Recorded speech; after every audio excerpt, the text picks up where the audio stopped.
The Champions League knockout rounds are back, and for Arsenal, the mission has never been clearer. We head to Germany to face Bayer Leverkusen, but forget what you thought about a couple of years ago, because this isn't Xabi Alonso's Leverkusen. This is Kasper Hollyman's Leverkusen, and it's a different energy right now. There's pressure coming out of Leverkusen. Potentially his job is on the line. They just drew 3-3 on the weekend and are falling out of the race for Champions League places. And then you got the Arsenal winning at Mansfield on the weekend, getting Southampton in the FA Cup quarter-final, 7 points clear at the top of the league, in the FA Cup quarter-final, Carabao Cup final, and potentially on their way to Budapest.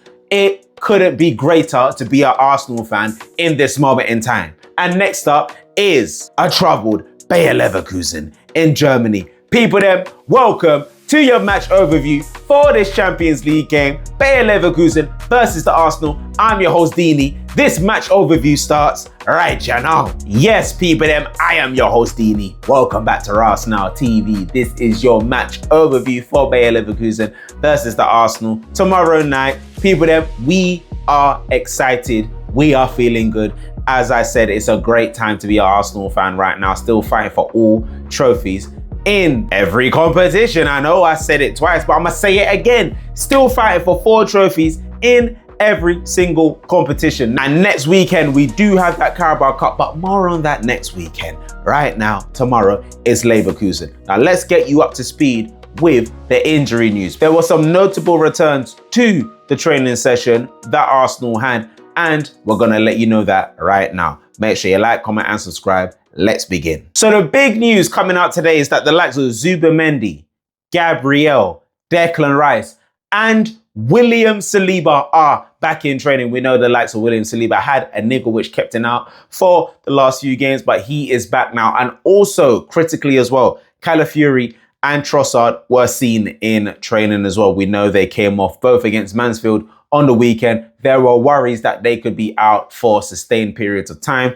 but the fact that they were seen in training today is a big plus for the Arsenal. I must note though, there is no sign of Ben White or Martin Odegaard at this time. Are you worried about them? I know a lot of people are worried about Martin Odegaard potentially leaving in the summer as well. What are your opinions on that? And the likes of Ben White as well. These are 2 people that could be leaving in the summer. But how do you feel about their injuries? Do you think we'll see them again before the end of the season? There are reports that Odegaard could return late, end of March, early April, so he could potentially miss the Carabao Cup final as well. Let me know your thoughts on that as well. But it will be great to have our full squad back, and we are getting close to that soon. The only notable absentee is Mikel Merino at this time. So let me know what you figured that in the comment section down below, people. Now, I touched on it briefly. Now, Bayer Leverkusen actually sit 6th in the Bundesliga right now. They sit 3 points off the Champions League places. And I feel like this is a key point to note, because this will let us know. I'm going to give my prediction in a second, and I genuinely expect us to go through to the quarterfinal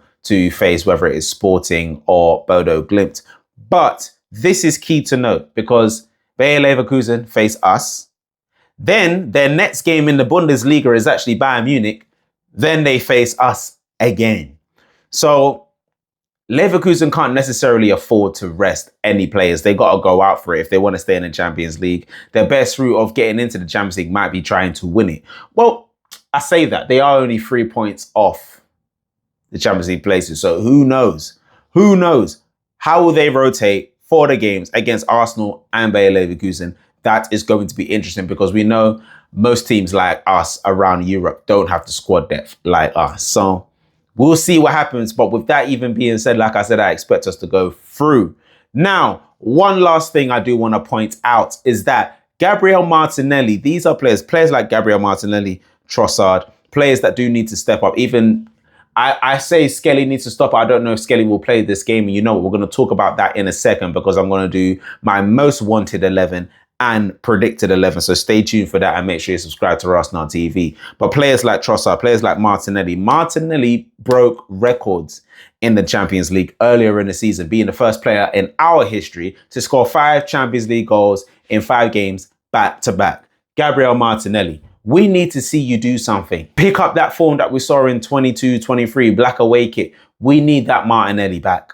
We need that version back. for this running at least. We'll discuss your future at the end of the season. But Martinelli, step up. Boys, start stepping up now. This is the business end. We haven't performed well in the last 3 games. Mansfield, Chelsea, and Brighton.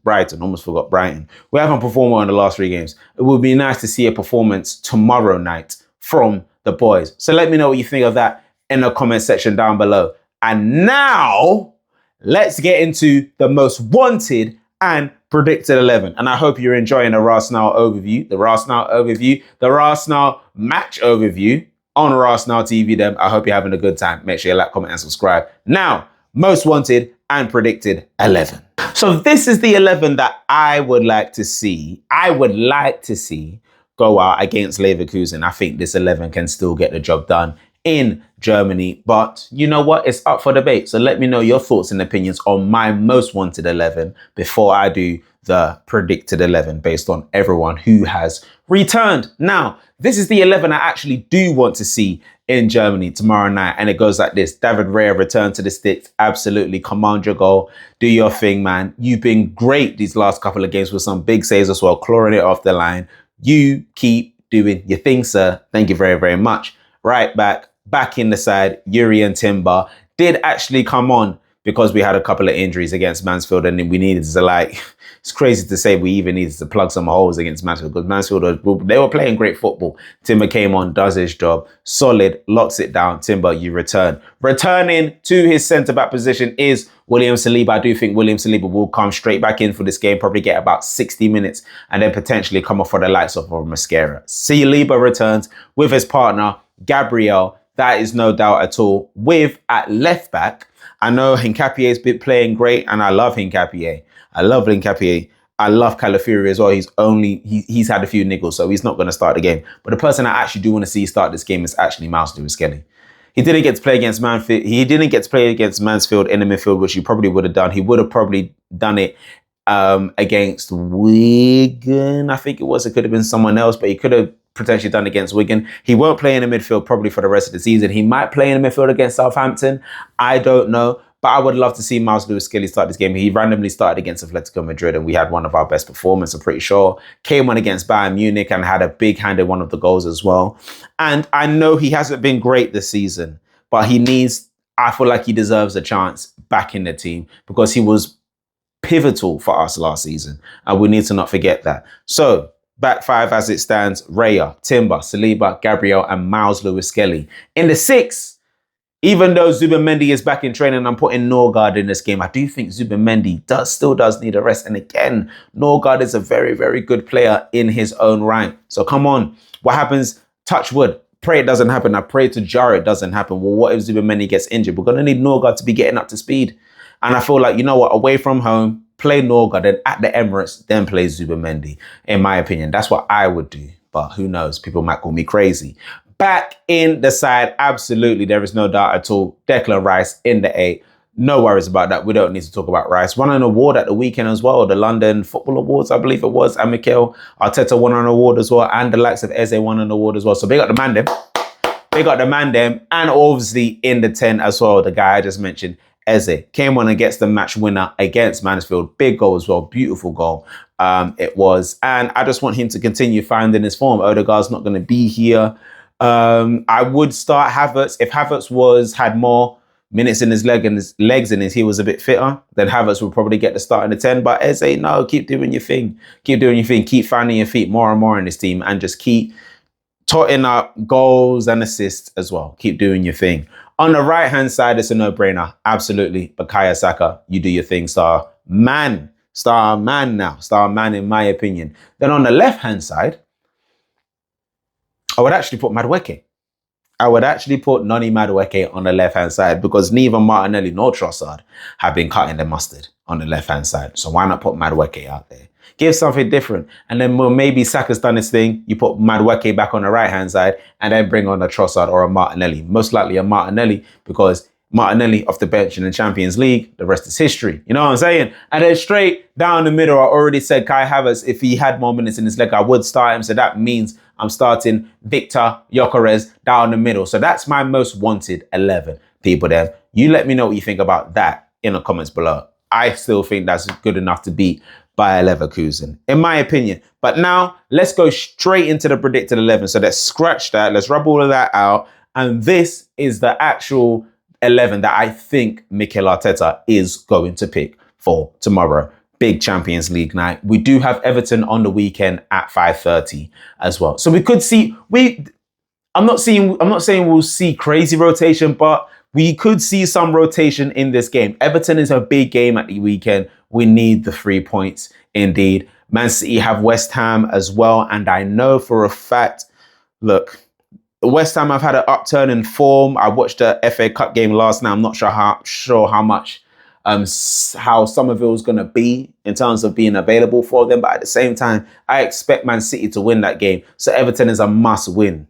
Must win. Must win. And even with the changes I made, we still should be able to get through the tie, in my humble opinion. But anyway, this is the predicted 11 that I think will actually go out for Arsenal tomorrow night in the Bay Arena. And David Raya, as I said, will keep his place in goal. Timber, Saliba, Gabriel, that will stay the same. And I believe Hincapié will start this game. As I said, love him. He's been brilliant. Turning into one of my favorite players as well. Another one, he's just, Hincapié, keep doing your thing, my G. In the 6th, it won't be Norgard. Zubimendi will return. Zubimendi's a fantastic player, and absolutely he can play in his own right. I just still think he needs a rest, and I feel like Norgard can do a job in this game, and you play Zubimendi in the home leg. But Zubimendi will play this game with Rice as the same, Eze, same, Saka, same, and it will probably be Trossard that starts. He will probably start Trossard and keep Martinelli and bring him on off the bench. Everyone raises their level for the Champions League. So let's see what happens here. And as I said, Victor Gyökeres down the middle. You have the likes of Calafiori on the bench, the likes of Skelly on the bench, the likes of Havertz on the bench, Norgard, Mascara, probably the likes of Daumann, Jesus as well. We'll have a lot on the bench and we will be all right. So that was my most wanted and predicted 11. And now for my score prediction. And I'm going to go for, I was thinking 2-0. But Arsenal have conceded a few goals in the last few games. We conceded Mansfield 1, Chelsea, Tottenham, Wolves. So what's that, 5 goals in the last 5 games? It's not great. It's not great. We didn't concede versus Brighton. I will go 2-1 and I'll take a 2-1 right now away from home, and then we bring it back to the Emirates. So yeah, Leverkusen 1, Arsenal 2, and that has been your match overview here on Rasenal TV for Bayer Leverkusen versus the Arsenal. Let me know what you think of my most wanted 11 and the predicted 11s one. And let me know what your most wanted 11s would be. Would you start anyone else? Who would you like to start? Who would you start if you could? Let me know in the comment section down below. Also, drop your score predictions in the comment section down below. And we look forward to it, people then. Make sure you like, comment, and subscribe to Rasenal TV. And we'll be back for the big one tomorrow. Love and guidance, people. Peace.